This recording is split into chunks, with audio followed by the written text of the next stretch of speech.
আসসালামু আলাইকুম। আমি doctor Oliullah Khan, homeopathic consultant integrated medical limited.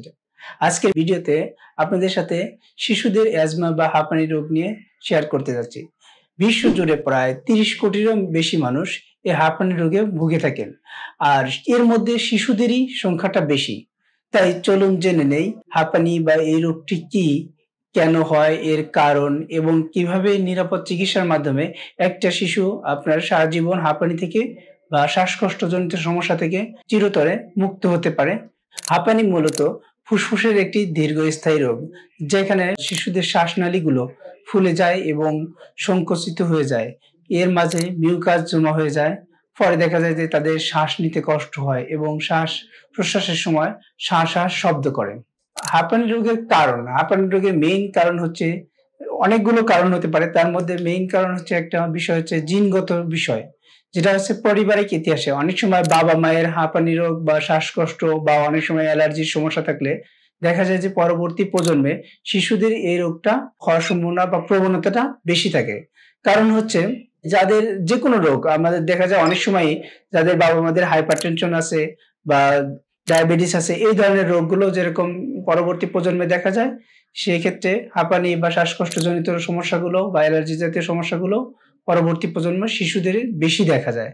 এইজন্য অনেক সময় বাবা-মায়ের ট্রিটমেন্ট করলে দেখা যায় যে হাঁপানি পরবর্তীতে বাচ্চা-কাচ্চার হওয়ার সম্ভাবনাটাও কম থাকে। আর অন্যান্য কারণের মধ্যে পরিবেশগত কারণ। অনেক সময় ধুলাবালি বা দেখা যায় অনেক সময় পুরাতন ডাস্টে বা পুরাতন বই খুললে অনেক সময় পশুর লোম বা এই ধরনের সমস্যাতেও হাঁপানি রোগ হতে পারে। আরেকটা কারণ হচ্ছে আবহাওয়া। পরিবেশে দেখা যায় যে একটা পরিবেশ থেকে আরেকটা পরিবেশে চেঞ্জ হচ্ছে। একটা বাচ্চা ঢাকাতে বা শহরে আছে, সে যখন গ্রামে যাচ্ছে তার আবহাওয়া চেঞ্জ হচ্ছে, তার অল্পতেই ঠান্ডা লেগে যাচ্ছে, তার শ্বাসকষ্টজনিত সমস্যা হচ্ছে, ঠান্ডা বাতাসের সমস্যা হয়, ভাইরাস জনিত কারণে হতে পারে। অনেক সময় অ্যাজমা বা অ্যালার্জি, ফুড অ্যালার্জি থেকে দুগ্ধ জাতীয় খাবার, ডিম বা বাদাম বা বিভিন্ন একেকজনের অ্যালার্জি জাতীয় সমস্যা থেকে অনেক সময় শ্বাসকষ্ট হতে পারে। বাচ্চাদের ক্ষেত্রে দেখা যায় অনেক সময় মানসিক চাপ, অল্পতেই একটু কান্নাতেই তার আবেগজনিত কারণে বা অনেক বেশি উত্তেজিত বা এক্সাইটেড মুহূর্তে তার দেখা যায় যে শ্বাসকষ্ট হওয়ার সম্ভাবনা থাকে বা হাঁপানির সমস্যা হয়। বা অনেক সময় দৌড়াদৌড়ি বা নড়াচড়ার কারণেও শ্বাসকষ্ট বেশি হয়। হাঁপানি রোগ কি লক্ষণ দেখলে বোঝা যাবে যে একটা বাচ্চার হাঁপানি বা এই ধরনের সমস্যা হচ্ছে? নরমালি বাচ্চাদের ক্ষেত্রে হাঁপানি বা অ্যাজমার সমস্যাগুলো বুঝে ওঠা কঠিন হয়। প্রথমত লক্ষণের মধ্যে আমরা দেখি যে বাচ্চাদের শ্বাস নিতেই কষ্ট হচ্ছে। অল্পতে হাঁচি কাশি হচ্ছে, ঠান্ডা লেগে যাচ্ছে বা ঠান্ডা লাগার সাথেই তার শ্বাসকষ্ট বা এরকম সমস্যা শুরু হচ্ছে। শ্বাস-প্রশ্বাসের সময় তার মধ্যে দেখা যায় একটা হুইজিং সাউন্ড বা শাঁ মতো একটা শব্দ হচ্ছে।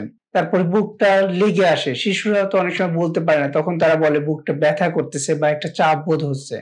বারবার কাশি হওয়া, বিশেষত রাতে এবং সকালে কাশি হয়।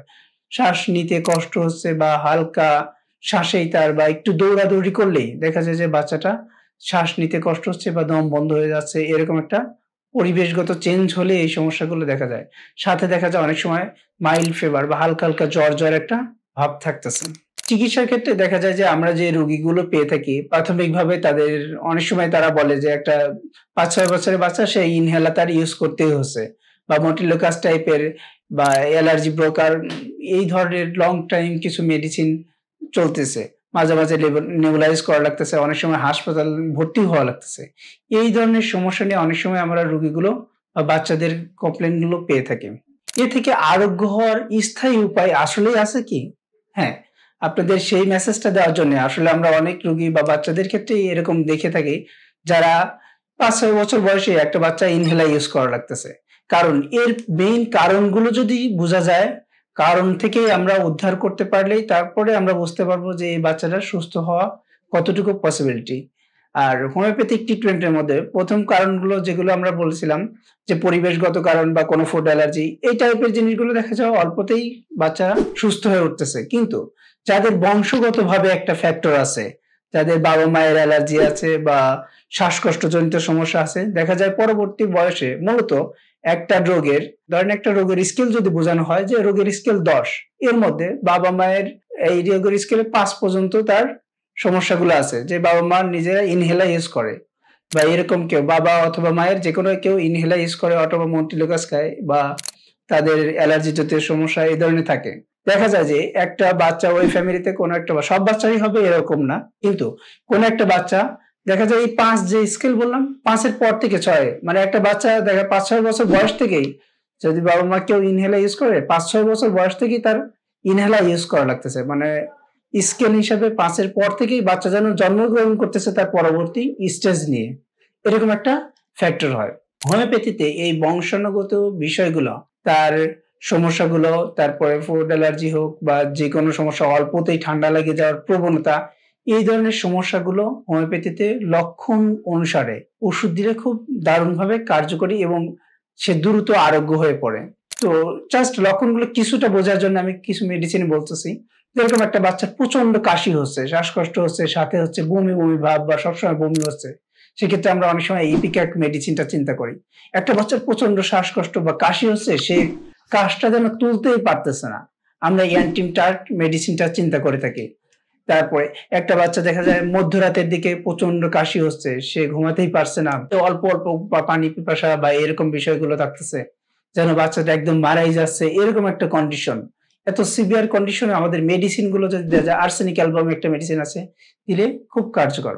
তারপর স্পঞ্জেটস্টা একটা মেডিসিন আছে, যে মেডিসিনে শুষ্ক কাশি হয়, রাতে দেখা যায় ঘুম ভেঙে যায়, এরকম বিষয়গুলো। একটা মেডিসিনে আসলে অনেকগুলো দিক থাকে। সেই মেডিসিনের দিকের আলোকে যদি আমরা মেডিসিন গুলো দেই, তখন দ্রুত সে বাচ্চাটা আরোগ্য হয়। এরকম বংশের যে সমস্যাগুলো আছে, এরকম যে অনেক সময় বংশে বাবা বা মায়ের অথবা তার আগের প্রজন্মও হতে পারে, দাদা দাদিরও যদি অনেক সময় যক্ষা বা এই টাইপের সমস্যা থাকে, পরবর্তী প্রজন্মে সেটা ট্রেস আকারে চলে আসে। এই চলে আসার ফলে দেখা যায় তার ঠান্ডা লাগার প্রবণতাটা, একটু পরিবেশ চেঞ্জ, সবকিছুতে ঠান্ডা লাগার প্রবণতাটা হয়। এই ধরনের প্রবণতা চেঞ্জ করার জন্য আমরা অনেক সময় টিউবারকুলিনাম বা টিউবারকুলিনা ববিনাম, ব্যাসিলিনাম, অনেক সময় কনস্টিটিউশনাল মেডিসিন, ক্যালকেরে কার্ব, এই ধরনের মেডিসিন গুলো আমরা চিন্তা করে থাকি। আসলে এই মেডিসিন গুলো জাস্ট বলার জন্য বলা হয়েছে, কিন্তু আসলে আপনার ডাক্তারই নির্ধারণ করবেন যে বাচ্চার কাশিটা বা শ্বাসকষ্টটা কখন হয়, কি পরিবেশে হয়, তার বংশগত কারণ কিনা, তার কনস্টিটিউশন, তার দেহ কেমন, সবকিছু মিলে যখন মেডিসিনটা চিন্তা করা যায় এবং তার লক্ষণগুলো, ক্ষুদ্র লক্ষণগুলো চিন্তা করে তার মেডিসিনের পাওয়ার এবং পটেন্সি, এটা যখন এক্স্যাক্টলি ভাবে নির্ধারণ করে দেওয়া যায়, তখন সেই বাচ্চাটা একটা সময় পর যে ইনহেলার ইউজ করা লাগে না, তার ভেন্টিলেটর ইউজ করা লাগে না। আমরা প্রাথমিকভাবে হয়তো বাচ্চার সুস্থতার জন্য প্রাথমিকভাবে হয়তো ইনহেলার ইউজের কথা বলে থাকি, কিন্তু ধীরে ধীরে তার দেখা যায় ১ মাসের মধ্যে তার টোটালি ইনহেলার ইউজ করা লাগতেছে না। এবং সবচেয়ে মজাদার বিষয় হচ্ছে, এই বাচ্চা যে একবার ইনহেলার বন্ধ করলো, তার আর জীবনে কখনো ইনহেলার ইউজ করা লাগতেছে না। এবং তার পরবর্তী প্রজন্মেও গিয়ে তার এই যে টেস্টটা আছে, সেই পরবর্তী প্রজন্ম এই সমস্যা থেকে চিরতরে মুক্ত হতে পারে হোমিওপ্যাথিক চিকিৎসার মাধ্যমে। তাই যাদের শ্বাসকষ্ট আছে, শুধু শিশুদের ক্ষেত্রে না, বয়স্কদের ক্ষেত্রেও যে কোনো অবস্থাতেই যাদের শ্বাসকষ্টের সমস্যা বা হাঁপানি বা দীর্ঘদিন ধরে অ্যাজমার সমস্যায় ভুগতেছেন, তারা হোমিওপ্যাথি চিকিৎসা নেন।